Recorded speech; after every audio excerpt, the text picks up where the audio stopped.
Eu não procurava o que dava dinheiro, porque isso é uma ilusão. O que dá mais dinheiro? Não, o que dá dinheiro é trabalho. O que dá mais dinheiro do que trabalho é cuidar desse primeiro dinheiro. E a galera não sabe disso. A galera pensa que tem que ganhar mais. Não, você tem que cuidar do dinheiro que você está ganhando para que o dinheiro te dê dinheiro. Eu descobri, a grosso modo, que nascer em uma condição desfavorável pode ser culpa ou circunstância de quem veio antes de você. Morrer nessa condição foi escolha sua.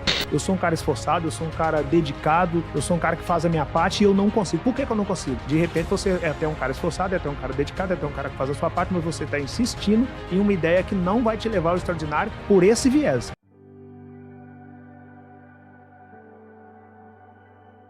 Escolha o seu difícil. Escolha o seu difícil. Pô, mas a gente não quer coisa difícil, a gente quer coisa fácil, Rick. É por isso que a galera... É por isso que a galera fica pra trás, que coisa fácil qualquer um faz. Olha. E eu não sou qualquer um, você não é qualquer um. O extraordinário é algo complexo. Não impossível, mas complexo. E é por esses motivos que a galera vai ficando pra trás, né? A galera quer o que seja um pouco mais fácil, que trabalhe um pouco menos, que desgaste um pouco menos. E tudo isso é ilusório quando se fala de extraordinário. O cara trabalha 8 horas por dia hoje na CLT e acha que tá trabalhando demais, é porque ele não sabe que o negro trabalha 16 horas por dia, sendo patrão do próprio negro. E ele acha que se ele trabalhar 10 horas para ele não tem vida social. E a gente se diverte fazendo aquilo que a gente faz, se descobre a alegria de trabalhar fazendo aquilo que você faz, aí você consegue trabalhar 16, consegue trabalhar 18. E ainda assim nós conseguimos as nossas pausas de descanso e conseguimos tocar esse barco. Então não é quem trabalha menos ou quem trabalha mais, é quem trabalha com o que gosta, mas é difícil pra caramba trabalhar com o que gosta. Não é fácil um jogador de futebol trabalhar com o que ele gosta. É difícil pra caramba o preço que ele paga pra estar lá. Não é fácil a vida que o negro tem, não é fácil a vida que o Rick tem. Era muito mais simples a minha vida vender água na praia. O comprometimento era menos pessoas me olhando, era menos holofote me olhando. Então era muito menos complexo. Só que o resultado era muito menor. E tava tudo certo. Vender água na praia o restante das minhas vidas, eu ia conseguir pagar meu aluguel, eu ia conseguir comer, eu ia conseguir me vestir. Mas e o próximo nível? Qual era o próximo nível depois daquele ali? Então se você não estabelece o próximo nível, você já tá dentro de uma bolha de que tá ganhando um dinheirinho e tá bom demais porque você já não tá mais quebrado e é perigoso esse lugar. E aí é difícil ficar nesse lugar e é mais difícil ainda sair desse lugar. Então eu tive que escolher qual difícil que eu queria. Tá na praia vendendo água ou tentar os próximos níveis acima daquilo. E eu fui tentando os próximos níveis e criando as minhas regras para tentar fazer isso acontecer. E quando eu vi que dava, a regra 1, nunca pense em desistir. Porque desistir não pode ser uma opção.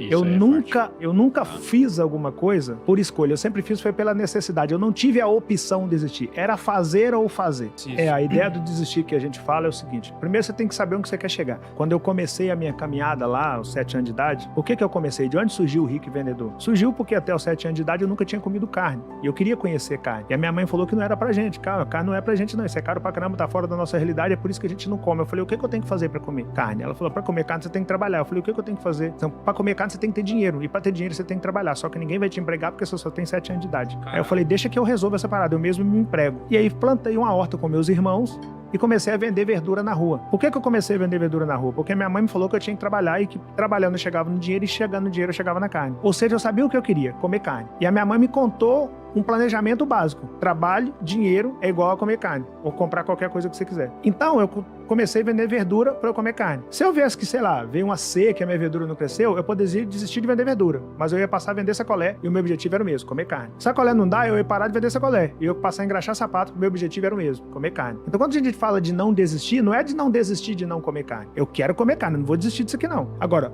o que eu vou fazer para chegar até aqui, eu posso mudar a qualquer tempo, porque não é desistir, é a questão de não dar murro em ponta de faca. Pô, eu tô vendo que esse solo aqui não é fértil. Eu tô vendo que a alface aqui não cresce. Eu vou insistir em plantar alface aqui? Errado isso. Eu posso vender sacolé porque eu tô num lugar que é mais quente, então eu vou vender sacolé porque nesse momento dá pra eu vender sacolé. Veio o inverno? Não, então agora eu tenho que vender capa de chuva. Vai chover, eu vou vender capa de chuva, não vou vender sacolé. Agora, o objetivo é o mesmo. Seja lá o que eu for fazer, o objetivo é chegar no dinheiro e depois chegar no dinheiro e chegar na carne. Pô, não dá, a ideia é olhar pro que dá pra fazer, quando der pra fazer e executar. Eu falo que na vida nós temos que ser igual a água. Modele seu curso de acordo com a natureza do solo por onde você passa. Não adianta você achar que você vai furar uma parede de concreto puro com seu dedo e bater num dedo, não vai furar. Agora, por algum motivo, se você descer o elevador aqui, o elevador deu defeito, eu vou descer de escada, deu defeito na escada, eu vou descer de rapel, eu vou descer esse prédio aqui de alguma maneira e vou passar por essa parede e vou chegar lá do outro lado. Você vai chegar lá do outro lado, mas não vai chegar lá do outro lado furando, tentando furar a parede com a sua própria mão. Você vai morrer ali e não vai conseguir fazer isso acontecer. E o que acontece com muita gente? Insistir em projetos que visivelmente não vão sair daquela ótica ou daquele patamar ou daquele degrau e achar que daqui aquilo ali vai alcançar o seu extraordinário. Ou culpar o universo como, cara, eu sou um cara esforçado, eu sou um cara dedicado, eu sou um cara que faz a minha parte e eu não consigo. Por que eu não consigo? De repente você é até um cara esforçado, é até um cara dedicado, é até um cara que faz a sua parte, mas você está insistindo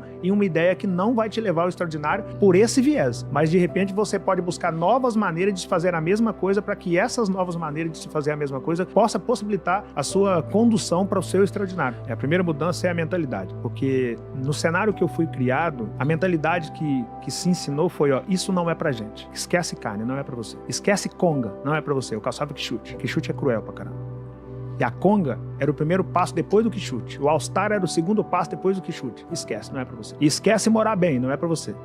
Esquece esse negócio de faculdade, não é pra você. E a primeira coisa que eu tive que mudar foi, vai ser pra mim o que eu determinar que é pra mim, desde que eu de fato determine e execute. Isso criança. Era mais fácil eu esquecer comer carne do que eu insistir em comer carne. Eu falei, não, eu vou comer carne. A inveja é um negócio que nasce na intimidade, a gente de perto. O cara de perto não vai comprar o alface na sua mão. O coleguinha da sua escola não vai falar com a mãe dele para comprar a couve na sua mão, o almeirão na sua mão. Porque o coleguinha da sua escola quer te ver bem, desde que te ver bem, não significa te ver melhor do que ele. Então ele não vai comprar na sua mão. Ele vai tentar derrubar a sua ideia. Eu era uma criança, o que não é bonito, eu sempre falo isso, não acho legal uma criança andando vendendo verdura, o lugar de criança é na escola, mas no meu caso não tinha opção, era fazer ou fazer, era uma corrida contra a fome, e aí eu tinha que vender. E quando eu passava pros meus coleguinhas vendendo, todos eles ficavam, tá vendendo, ele é pobre, ele tá vendendo, nós estamos brincando e ele tá vendendo. É uma maneira de tentar minar aquilo que você tá fazendo. Eu tinha que ser forte para suportar aquilo ali e seguir, porque senão não chegava na minha cara. A vida de uma criança de comunidade é muito cruel. O caos da miséria é absurdo. É coisa que só quem passou sabe. Então, você não ter o que comer, você comer um broto de bambu, samambaia, umbigo de banana.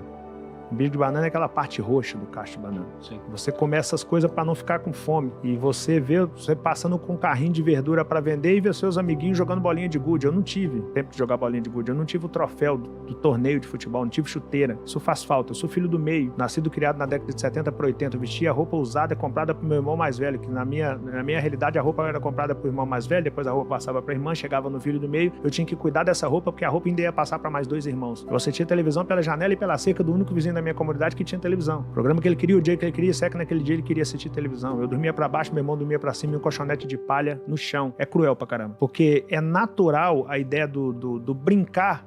Talvez a criança nem tenha a maldade de que aquilo é desnecessário mentalmente falando, porque você tem que tentar manter a saúde mental, mas a criançada não sabia daquilo. Então um zoava o outro pela condição a mais. Se o cara tem uma bolinha de gude a mais do que você, ele vai achar que ele é melhor do que você e vai te zoar. Imagina a minha condição, que eu não tinha nada disso. Eu não brincava, não tinha bola, eu não tinha chuteira, eu não tinha bolinha de gude e eu não podia estar brincando, eu tinha que trabalhar. E eles podiam estar naquela condição. Então pra mim era pesado pra caramba aquilo. Só que se eu jogo a toalha ali e vou brincar também, talvez eu não tava aqui hoje gravando esse podcast. Eu não sei qual é a condição que eles estão hoje, mas eu sei o quão foi importante pra mim descobrir cedo que eu deveria quebrar todas aquelas crenças limitantes ali de que carne não era pra mim, de que conga não era pra mim, porque depois que eu consegui comer carne através da venda, aí eu vi que dava pra eu comprar o que eu quisesse através da venda. Meu segundo passo foi comprar conga. O meu terceiro passo foi comprar minha própria roupa. E eu descobri que dava pra comprar o que eu quisesse comprar. O problema é que tá todo mundo esperando o melhor ambiente. E na verdade não tem. O melhor ambiente pode te favorecer, se você for de fato um águia. Agora, se você for de fato um águia, você transforma o pior ambiente. O sonho das pessoas é estar entre os extraordinários do planeta. Aí você fala, cara, Henrique, não conheço nenhum extraordinário no planeta. Fala, então tenta estar entre os extraordinários do seu país. Não dá, cara, sou muito pequeno. Então tente estar entre os extraordinários do seu estado. Também não dá, sou muito pequeno. Tente os da sua capital, não dá. Tente os da sua cidade, não consigo. Tente os do seu bairro, não consigo. Tente os da sua rua. Cara, na minha rua não tem ninguém extraordinário, então seja essa pessoa. Não interessa se você tá no caos da favela ou se você tá no Alphaville, não interessa. Você tem que ser o extraordinário daquele lugar. Você tem que ser a parte boa daquele lugar. Não interessa como é o lugar se você se propor a ser a parte boa dele.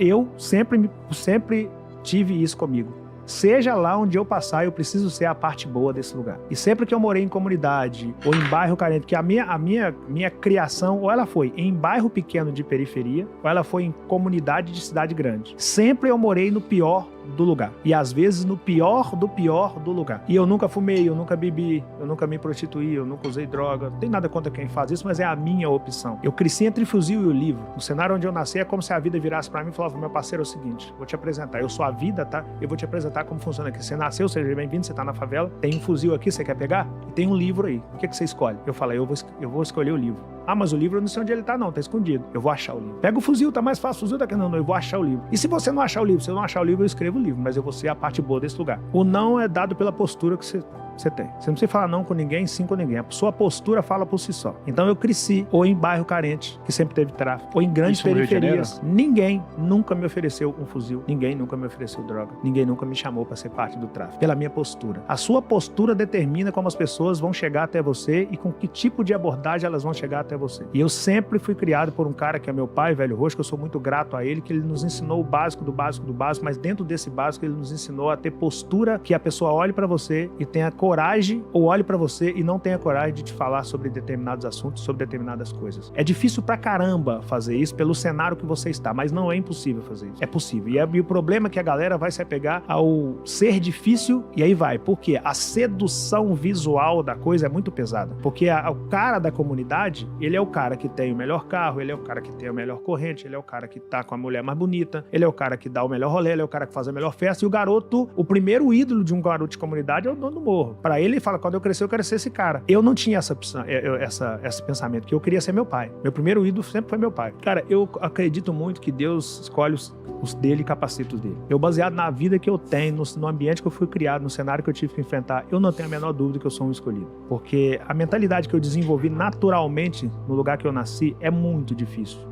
de ser desenvolvida. Eu não era seduzido pelo melhor tênis naquela época. Hoje eu tenho coleção de Jordan, eu adoro Jordan. Mas eu não era seduzido naquela época por ter o melhor tênis. Eu não era seduzido por ter a melhor camisa. Eu não era seduzido por ter a namorada mais bonita. Eu não era seduzido por aquilo. Eu era seduzido por aprender o máximo que eu podia com meu pai, porque a minha mãe adoeceu muito cedo e eu não dava pra eu aprender com a minha mãe. E eu tinha medo de perder meu pai na adolescência. Eu falei, cara, eu tenho que aprender o máximo que eu puder com esse cara, porque se eu perder esse cara, eu tenho que conseguir girar minha engrenagem aqui. Então eu era muito espelho do meu pai. Fisicamente falando, eu pareço muito com meu pai e eu sempre observava meu pai nas ações dele, que eu queria aprender com aquele cara. Então eu não era seduzido com esse tema. Eu não consigo outra explicação para ter a mentalidade e as escolhas que eu fiz dentro do ambiente que eu fui criado, sem contar o meu pai, a não ser Deus. Fala, cara, eu tô te escolhendo. Você vai passar por um caos absurdo aí, mas o dia que você se erguer, o dia que eu te colocar a mão, o dia que a promessa se manifestar na sua vida, as pessoas vão querer seguir o Deus que você serve. Tem uma parte da Bíblia que é a 1 Pedro, capítulo 5, versículo 6, que diz: humilhai-vos, porém, debaixo da potente mão do Senhor Deus, para que no seu tempo exato ele venha exaltar. Eu suportei 40 anos para esperar isso acontecer. Mas o dia que esse Deus me exaltou, eu fui nos 5 continentes do mundo provar que não tem a ver com o lugar que você nasceu. Tem a ver com as suas escolhas.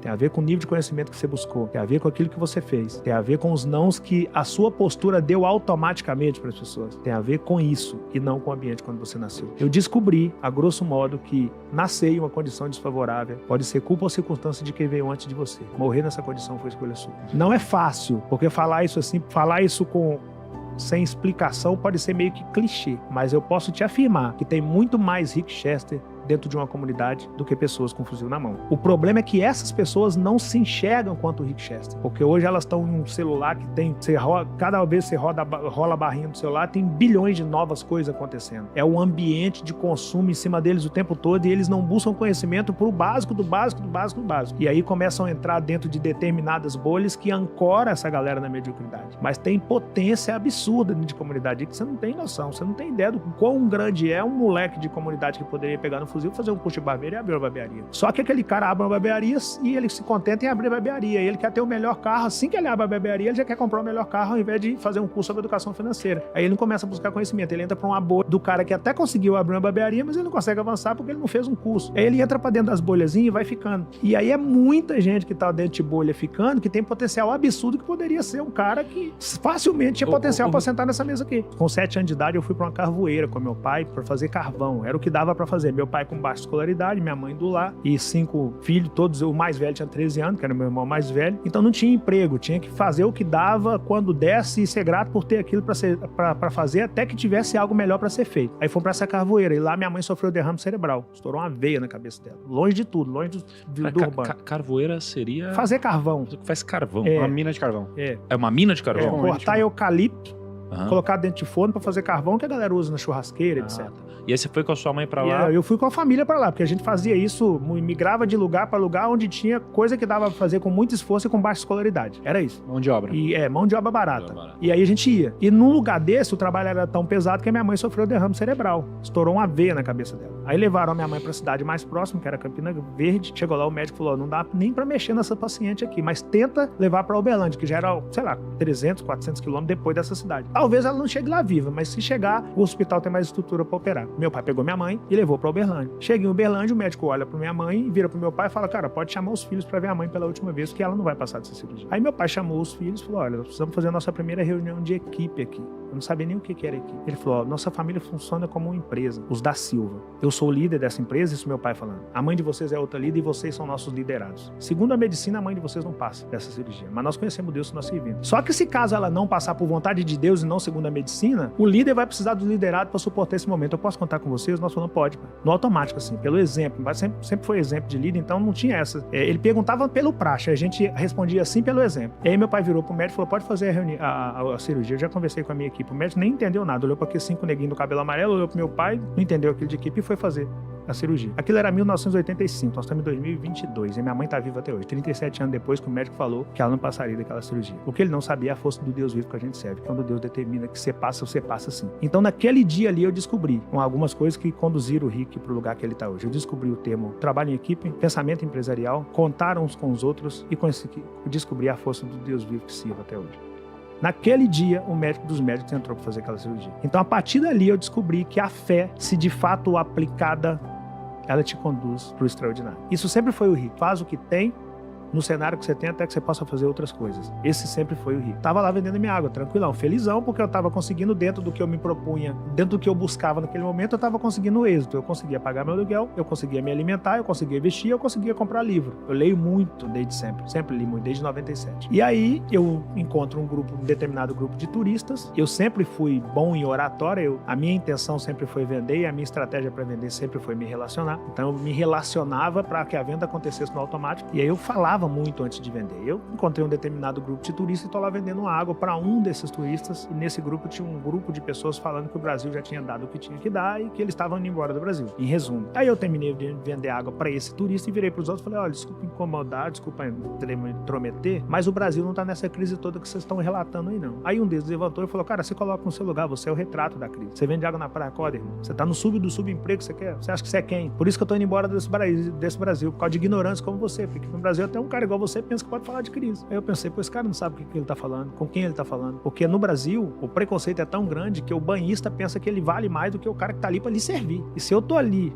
pra servir aquele cara, eu tenho o mesmo valor daquele cara. Costumo brincar com isso. Quer conhecer o ser humano, leve-o no restaurante e repare como ele trata um garçom. E eu olhei pra aquele cara e falei, pô, ele não sabe o que ele tá falando e com quem ele tá falando. Quer saber? Eu vou falar de crise. Aí fui pra casa. Eu morava em uma casa que, sei lá, esse estúdio que eu tô aqui é muitas vezes maior do que a casa que eu morava. E aí eu não tinha nem móvel na minha sala. Tinha um rack, um pequeno rack, uma televisão daquela de tubo grandona. Eu peguei o celular, encostei na televisão e falei. Nem falo gravei, eu falo que eu falei o vídeo da água. Porque pra mim era a prática do dia, diária. Eu queria mostrar pra aquele cara que dava pra fazer alguma coisa. Que era pegar R$10 e através daquele R$10 comprar meio saco de gelo, um pet de água, ou seja, 12 águas, um fardo de água, e começar a oferecer essa água. E pegar o dinheiro desse primeiro pet e tentar fazer o segundo, e pegar o dinheiro do segundo, tentar fazer o terceiro, e passei uma matemática lógica com início, meio e fim. Inclusive, eu nem dei a dica de começar tendo R$10, eu dei a dica de se relacionar para pegar R$10 emprestado. E no final eu falei isso, já que você conseguiu lucro, volte lá e paga aquele cara que te emprestou, que isso vai manter porta aberta. E aí, dessa dica toda com início, meio e fim, finalizei provocando. Falei, você agora sabendo que tem algo que dá para ser feito. Se você não se propõe a fazer esse algo, aí a crise já não tá mais no Brasil, tá em você. E aí falei, pega a visão, que é uma gíria. Sem ali ter a intenção de viralizar, eu nem conhecia esse termo viralizar, eu não era desse ambiente, não. O meu ambiente era areia, meu escritório era praia. E eu tava lá e fiz o vídeo, postei o vídeo e fui dormir. Postou tinha 800 onde? Pessoas no Instagram. Tinha 800 e alguma coisa de seguidor quando eu postei aquele vídeo. Quando amanheceu o dia, tinha 8 mil pessoas lá. Tem 2 cenários que são caóticos para qualquer pessoa que tenha a ousadia de pensar em mudar de realidade de vida. O primeiro deles é o dinheiro chegar antes da educação financeira. E o segundo deles é a oportunidade de chegar antes do preparo. Quando o Flávio chegou, eu estava preparado. Nos 2 aspectos. Eu estava preparado com mentalidade para lidar com muito dinheiro. Caso eu chegasse a muito dinheiro, eu estava preparado para o que viria depois do vídeo d'água. E a maioria não se preparou mentalmente falando, emocionalmente falando, com mentalidade de lidar com ela. A maioria não se preparou. Você tem que estar pronto. Você tem que acreditar que em algum momento você vai ser chamado para o campo e não vai dar tempo de você nem amarrar a chuteira. Eu era o cara que estava com a chuteira amarrada. Eu passei uma vida inteira lendo. Eu passei uma vida inteira dizendo não pela postura para coisas que não me conduziriam ao extraordinário. É como se eu tivesse passado uma vida inteira esperando o contato do Flávio Augusto da Silva. E a galera não faz isso. A galera, eles não se preparam pro extraordinário. A galera até fala em extraordinário, mas não se prepara para isso. O cara ganha, ele começa a vender água na praia com o Rick na segunda-feira, no primeiro final de semana do verão. No final dessa primeira semana, ele chega num montante de dinheiro considerável, ele fala, cara, quer saber? Vou trocar meu celular. Ao invés dele trocar a caixa de isopor. Ao invés dele comprar uma água de uma qualidade melhor. Ao invés dele investir na roupa que ele vende na praia, ele troca de celular. Na segunda-feira ele fala, hoje é minha folga. Fazer um churrasco lá em casa, quem vai? Eu falava, eu não vou não, eu vou estar na praia amanhã. Pô, mas você não tem folga não? Eu falo, não, amanhã a concorrência é menor, vocês vão folgar e eu vou estar aqui vendendo, verão. Então a minha mentalidade era outra. E os caras queimavam o dinheiro que eles ganhavam no final de semana, na segunda-feira, na terça-feira eles tinham que recomeçar novamente, sem dinheiro e com menos tempo. Eu guardava o dinheiro do final de semana, na segunda-feira eu trabalhava e na terça-feira eu tinha mais dinheiro do que aqueles caras, o mesmo tempo que eles tinham a partir da terça-feira, e já estava dando sinais claros de que eu conseguia lidar com o dinheiro. Ser fiel no pouco é um negócio muito complexo. E eu conseguia fazer isso no pouco. Com o tempo eu passei a ser referência para aqueles caras, e essa referência hoje é essa que o Rick mostra para o mundo. Mas eu estava preparado com mentalidade financeira para cuidar de pouco dinheiro e emocionalmente preparado e com o nível de conhecimento necessário para ocupar o lugar que eu ocupo hoje. Eu não procurava o que dava dinheiro, que isso é uma ilusão. O que dá mais dinheiro? Não, o que dá dinheiro é trabalho. O que dá mais dinheiro do que trabalho é cuidar desse primeiro dinheiro. E a galera não sabe disso. A galera pensa que tem que ganhar mais. Não, você tem que cuidar do dinheiro que você está ganhando para que o dinheiro te dê dinheiro. E aí a galera não pega essa visão. E criei a minha regra de 3. O que era a regra de 3? Eu pegava o que eu ganhava e dividia por 3. Aí pegava um terço disso, colocava quanto o meu salário, um terço disso, colocava quanto empresa e um terço disso quanto fundo de reserva. A minha empresa era, sei lá, vender água, por exemplo. O cara do meu lado pegava 3 mil e colocava tudo quanto salário dele. E ele não sabia que, eu quero trocar de celular. Você pode? Pode, mas tem que estar nos 1.000 do seu salário. Legal. Eu quero comprar um tênis. Você pode? Pode, mas tem que estar nos 1.000 do seu salário. Tá, mas o tênis custa 1.200. Como que eu faço? Pega emprestado com o seu fundo de reserva. Aí no mês que vem você só tem 800 de salário. Os outros 200 você tem que pagar pro seu fundo de reserva. Se possível, você coloca lá um pequeno juro, porque seu fundo de reserva sem juro também está estagnado. Você está perdendo dinheiro no seu fundo de reserva. Minha caixa de isopor quebrou. Você tira no dinheiro da empresa e troca a sua caixa de isopor. A água inflacionou, choveu. Eu investi os R$1.000 em água, amanheceu chovendo. O que eu faço? Vai no fundo de reserva e pega R$200 pra você comprar água, para você comprar capa de chuva e vender capa de chuva. Quando voltar a fazer sol, você vende água, pega 200 e paga o fundo de reserva. Os caras não faziam isso. Eu fazia isso na época da praia, com pouco dinheiro. Os caras era sua. Tá maluco, Rico? Eu vou ganhar 1.000. O dinheiro é todo meu, tá? O dinheiro é todo meu. Mas se não porcionar esse dinheiro, você vai achar que esse dinheiro é todo salário. Não quer dizer que o dinheiro não seja todo seu. Quer dizer que o dinheiro não é todo salário. E a galera não sabe essas coisas que são simples, são óbvias, mas que se não aplicado em regra, você vai fazendo da maneira errada, e de tanto ir fazendo da maneira errada, você não percebe que tá fazendo da maneira errada e você passa a acreditar que você precisa ganhar 4.000 ao invés de 3, porque se você ganhar 4, resolve. Só que você ganha 4 e continua agindo errado e passa a pensar que se você ganhar 5, resolve. Se você ganhar 6, resolve. E só vai resolver quando você aprender sobre educação financeira. Quando você porcionar isso, essa coisa. E eu fazia da maneira mais simples possível. Faço até hoje. Da maneira mais simples possível. Tá bom, tá bom. Se você tiver que ler 6 livros na sua vida. A Bíblia, primeiro Sim, deles. perfeito. O segundo, a arte da guerra. Você tem que entender que isso aqui é guerra, irmão. Se você não entender que isso aqui é guerra, você vai querer a parada mais fácil. Você tem que entender sobre duelo. Isso aqui é guerra. É ringue, selva, o tempo todo. Não é quem consegue bater mais, não. É quem consegue suportar mais pancada e levantar e tentar a próxima luta. O terceiro, o que realmente importa, para que você entender que não se negocia com o princípio da família. Eu não sei onde você quer chegar, mas se você quiser chegar lá por causa da sua família, você vai chegar. Porque o seu propósito é muito forte. E para mim, família, ela é... Depois de Deus é família. E para lutar por minha família eu tenho que saber guerrilhar. Então por isso, depois de Deus, depois da Bíblia é a arte da guerra e depois é o que realmente importa, de Anderson Cavalcante. Depois, Geração de Valor, porque é um livro que eu acredito que te passa mecanismos para você começar, para você entender basicamente o cenário e conseguir começar com bem pouco recurso. É um livro que eu gosto muito. Depois de Geração de Valor, eu indico aquele livro daquele cara que vende água na praia. Dizem que deu sorte, mas o cara conseguiu vender 5 milhões de livros, então eu indico dele. E como sexto livro, O Segredo da Mente Milionária. Porque você precisa aprender coisas básicas sobre a mentalidade de uma pessoa que ousa querer alcançar o extraordinário. A 2 é nunca se esqueça da 1.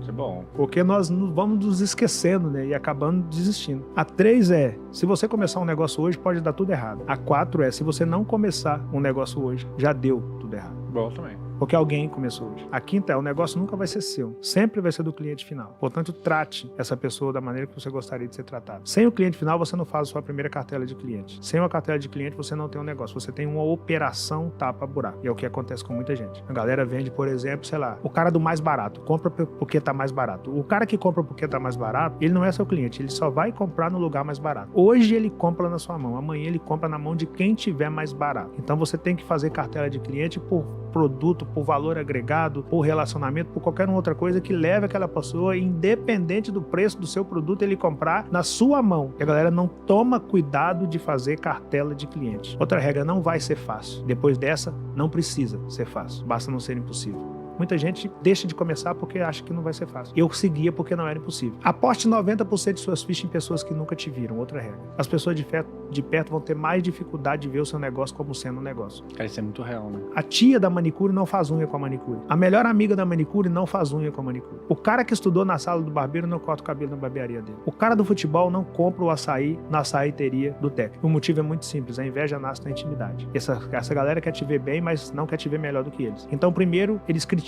o que você está fazendo, falando que você surtou. Depois você continua caminhando. Eles diminuem a crítica pelo seu resultado, você continua caminhando, mas ainda assim eles não compram na sua mão. Depois eles tentam te pedir de graça e você continua caminhando. Depois eles tentam te pedir fiado, você continua caminhando e depois eles compram na sua mão. Mas a princípio eles não vão comprar na sua mão. Então a regra é: conheça novas pessoas todos os dias. Tenha pessoas para conhecer pessoas todos os dias para o seu negócio. A regra 9, seja um apaixonado pelo próximo nível. O pior que pode acontecer para você é você começar a vender água na praia, por exemplo, começar a ganhar, sei lá, 3 mil reais por mês, por exemplo, e achar que aquilo tá bom. O dia que você alcança a meta de 3 mil reais, essa meta para você, ela já não pode servir mais. Você já sabe que consegue. Você tem que subir essa meta para 3.500. Alcançou 3.500, essa meta para você não pode subir mais. Você tem que subir essa meta para 5 mil, depois para 10 mil, depois para 20 mil. De repente a sua meta não é numérica. De repente a sua meta é outra meta, tá tudo certo. Mas a sua meta de hoje não pode ser a meta de amanhã. Depois de batida, não. E a galera fica nessa bolha. Você pega um jovem dentro da comunidade, ele quer ter as coisas dele, ele começa a trabalhar. Aí ele consegue lá um emprego para ganhar 2 salários. Ele fala: não, agora eu empreguei, graças... Ele tá aqui, ó. Quando ele tá botando o currículo, ele tá aqui nessa postura. Ele conseguiu o trabalho de 2 mil, ele...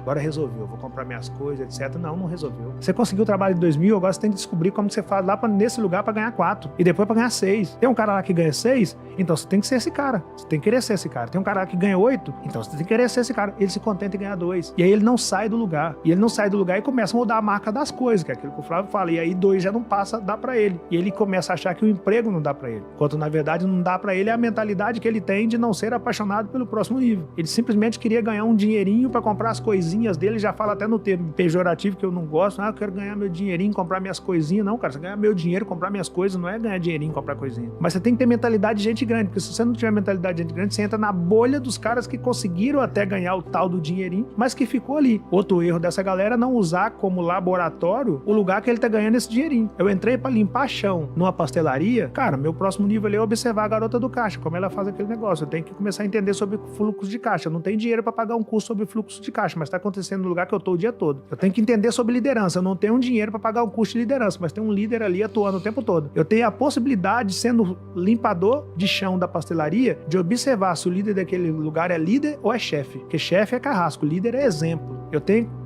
condição de ter aquela aula 0,800 ali. Então você tá ganhando 2 mil para limpar o chão, só que na verdade você tá ganhando 2 mil para fazer um curso presencial de várias áreas e você não tem essa mentalidade. E quando você passa a ter essa mentalidade, você começa a observar o macro de possibilidade de um lugar, onde você está durante uma determinada quantidade de horas. E a galera não consegue pensar assim. E eu sempre pensei assim. O que não impediu que eu ficasse 40 anos no anonimato, tá? Mas quando eu cheguei, aquela mentalidade de um monte de possibilidades, o cara fala: mas de onde vem essa mentalidade? Qualquer lugar que eu passei, eu usei como sala de aula, porque eu queria o próximo nível daquele lugar. Então fui aprendendo sobre gestão, sobre trabalho em equipe, fui aprendendo sobre conhecimento, fui aprendendo nos lugares que eu passei. Eu trabalhei de coisa pra caramba. E eu fui aprendendo e deixando no HD.